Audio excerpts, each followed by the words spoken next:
Welcome back, my friends. We are still here at PlayStation Live from E3 in Los Angeles. To my left, I still have Malik. Hello, sir. What's up, man? It's good, man. This is my spot. This is your spot. Yes. Do not go anywhere. I'm not going anywhere. Until you have to go. And Dennis, welcome from Bandai Namco. It's good to see you, man. Thanks for having me. It's always a pleasure, and it is always a pleasure to see Ni no Kuni 2. Let me see, Revenant Kingdom. I want to make sure I get the title right.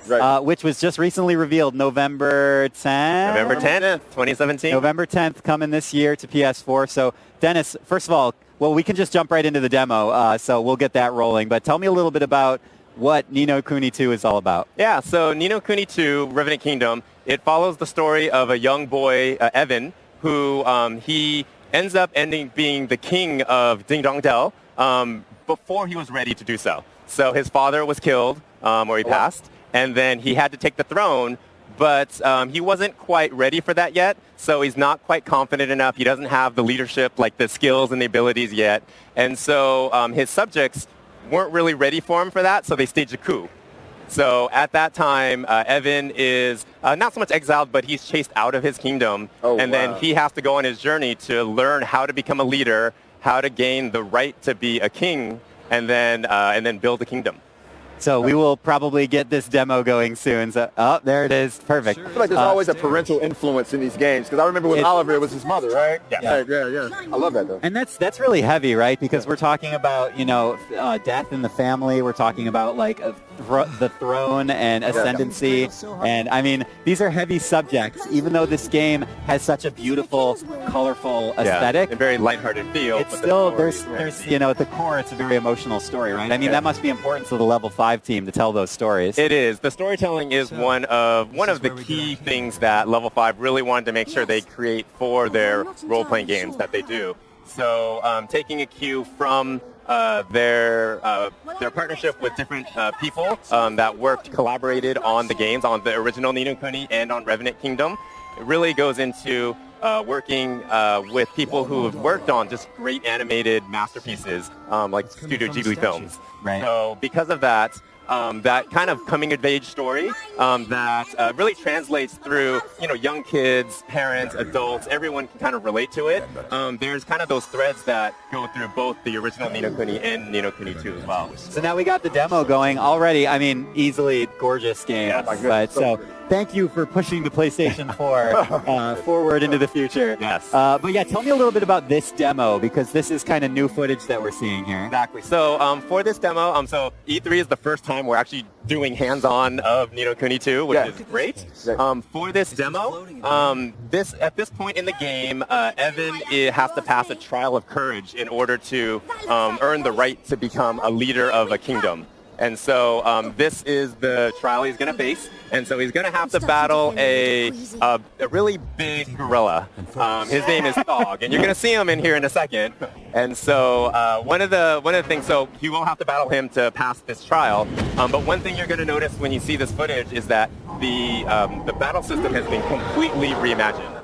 So in the original Ni no Kuni, it was kind of a hybrid of real-time action, but also with menus where you kind of gave commands to your familiars and those other characters. Here, everything runs in real time, so it's full action combat. You'll see right now, Evan, of course, he has a lot of different attacks at his disposal. So he's got different short-range attacks. He can do combos. He has a wand for long-range attacks. He can also cast or use special skills. And so those skills are all kinds of different magic effects. And then one new thing for in the battle system are those little sprite-looking characters. And they are called? And they're called Higgledies. They are Higgledies. I love them. And so you can see they have kind of a mind of their own. So they have their own intelligence. They'll attack the enemies. They'll do different things. They'll distract them. But at the same time, there's kind of two main functions for them in battle. And so one of them is when you see that little light circle, that's when the Higgledies kind of gather together, and then you can give them a command, and then those commands that you can give them will buff your party.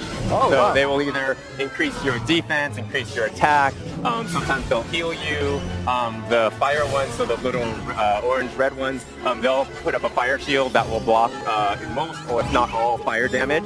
And so that's one way that you can use the Higgledies. The other is when you're using skills, you can charge those skills, and then the Higgledies that are close to you, they will kind of jump in and they'll augment your skills. So if you have like a water ball attack, like a long-range attack, and then you have the fire Higgledies kind of jump in and augment it, then you'll do like a fire water ball attack. And so much going on the screen right now. I'm obsessed with these Higgledies, dude. I mean, look, I'm just gonna throw it out there. I'm gonna get a Higgledy tattoo. My next tattoo. Where? Right on the chest. Right on the chest. No, there's so much going on, and like you said, this is so different from the original combat system. Yeah. Let's talk some more about some of the changes you guys made with combat. Now, to my understanding, you can actually switch characters in combat. So on the fly, you can switch to any of the characters in your party.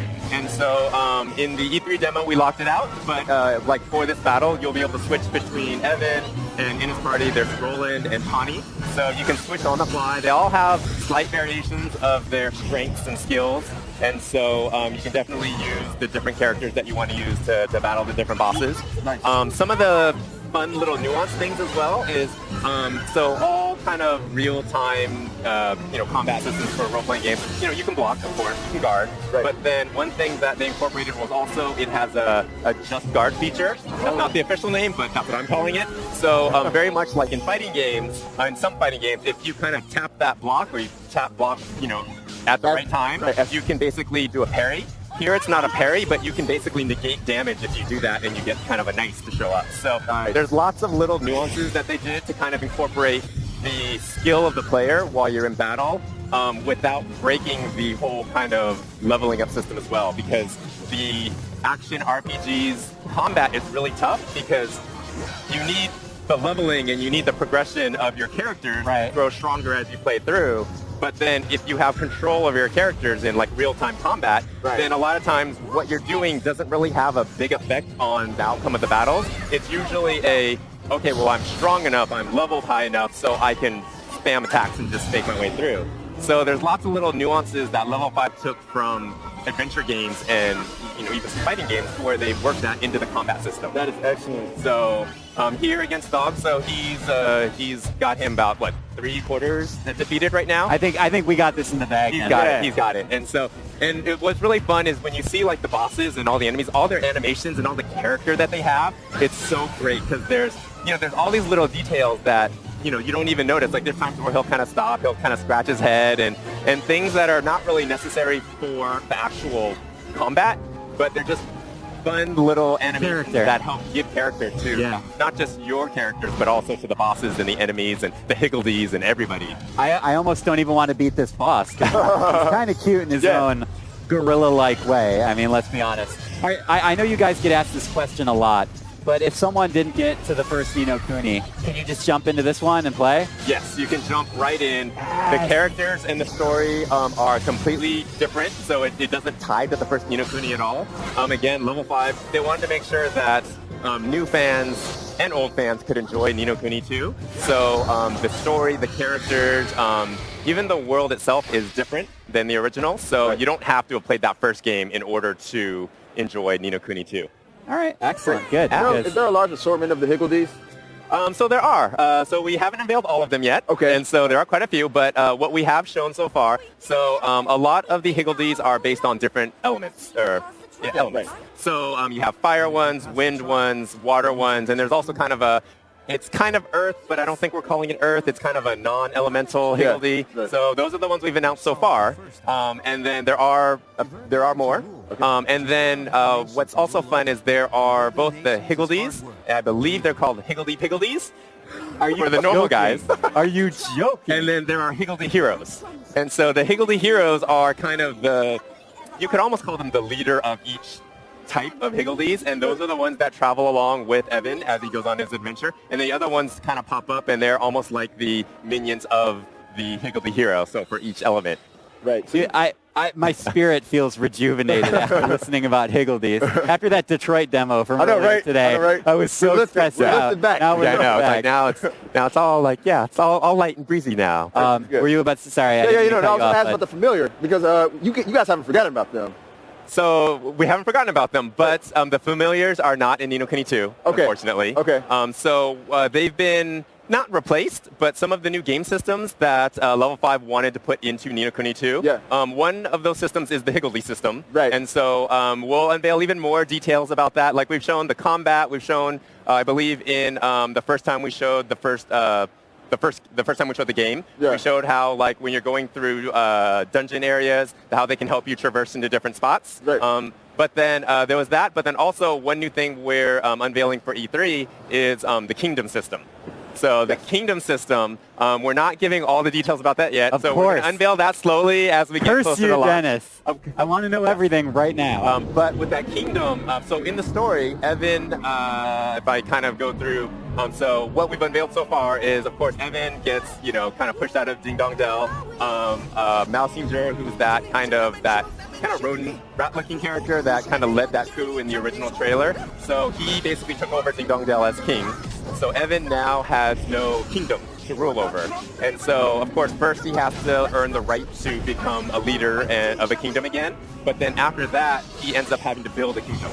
And so that's where the story and basically where the player comes in. I mean, the player is controlling Evan all throughout anyway, but that's where everything kind of converges together, where Evan needs to build a kingdom. Right. And so he needs to go to all the different kingdoms and talk to other characters and people in the world and kind of recruit them to come into his kingdom. And then that's where the player also gets to build their own kingdom and customize it. And you can task different townspeople to different tasks in your kingdom to build it up. And so you have full control over how you're customizing that kingdom as you move forward. Nice. That's what I liked about the first one. There was this heightened sense of progression. I'm glad you guys are keeping that exactly. So that kind of that RPG metagame is still in there, but it just kind of switched from the familiars over to the kingdom. Yeah, and that makes sense from a story standpoint too. Yes, indeed.